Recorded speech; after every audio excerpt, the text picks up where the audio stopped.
Hello everyone, मैं अनामिका शर्मा। जैसा आप सबको पता है, चाणक्य नीति के कुछ छंद हैं जो मेरे दिल को छू गए हैं, जो हमारे लिए बहुत इंपॉर्टेंट हैं जानना।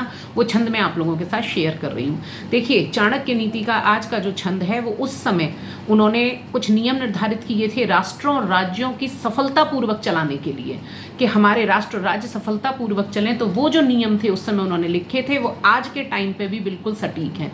तो आज का जो छंद है वो इस प्रकार है। बलम विद्या च विप्राणाम राज्ञाम सैन्यम बलम तथा बलम वित्तम च वैश्यानाम शूद्राणाम परिचर्यकम।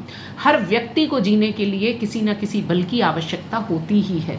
बल से उनका तात्पर्य ये है कि जिसके द्वारा आप अर्निंग करते हैं, या जो आपकी पहचान है, या जो आप कार्य करते हैं। समाज में व्यक्ति रहता है तो कुछ न कुछ कार्य करके वो अपनी जीवन यापन करता है, तो वो उसी को बल कह रहे हैं कि वो जो आपका बल है वो कभी कम नहीं होना चाहिए, उसमें हमेशा इजाफा होना चाहिए। ये चाणक्य की नीति कहती है। पहले हमारा समाज जो है वर्णों के आधार पर बटा था, तो उन्होंने कहा ब्राह्मण का बल जो है वो है ज्ञान, क्योंकि वो शिक्षा देता है। राजा का बल है उसकी सेना की सैन्य शक्ति, क्योंकि राजा का कर्तव्य प्रजा की रक्षा करना, देश की रक्षा करना।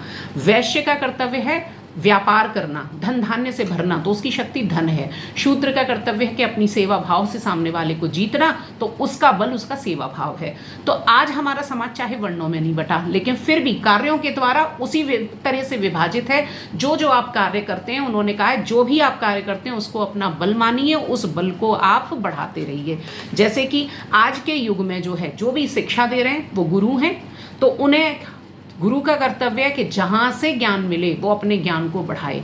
गुरु के पास जितना अधिक ज्ञान होगा, वो देश को उतने ही शक्तिशाली, उतने ही बुद्धिमान शिष्य देंगे, जो देश की सुख शांति को, समृद्धि को और शक्ति को बढ़ाएंगे। तो ऐसे ही गुरु का सम्मान होगा, जो गुरु जितना ज़्यादा ज्ञानी होगा। राजा, अगर राजा, जैसे राजा वाला युग नहीं है, लेकिन राजनेता जो हैं वो राजा ही होते हैं, वो देश को चलाते हैं। तो राजा का कर्तव्य है कि आंतरिक सुरक्षा और सीमा की सुरक्षा बनी रहे, खुशहाली बनी रहे। तो राजा का कर्तव्य है कि वो अपनी सैन्य शक्ति को, सैन्य बल को बढ़ाते रहें। वैश्य, किसान, व्यापारी, इनका क्या कर्तव्य है कि हमारा देश जो है धन्य धान्य से भरा रहे, अन्न धन की कमी ना हो, हमेशा समृद्ध रहे हमारा देश। शूद्र मतलब नौकरी पेशा, उनका क्या कर्तव्य है कि वो जो आप नौकरी करते हैं वो मन लगा के करें, जिससे सामने वाले को आप जीत सकें अपने व्यवहार से, अपने काम से।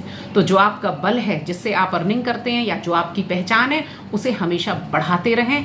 अगर आपका बल जितना अधिक होगा आपके पास, जितना आपका जो आप कार्य करते हैं उस पर आपकी पकड़ होगी, उतनी ही समाज में आपकी इज्जत होगी, उतनी ही आपकी वैल्यू होगी।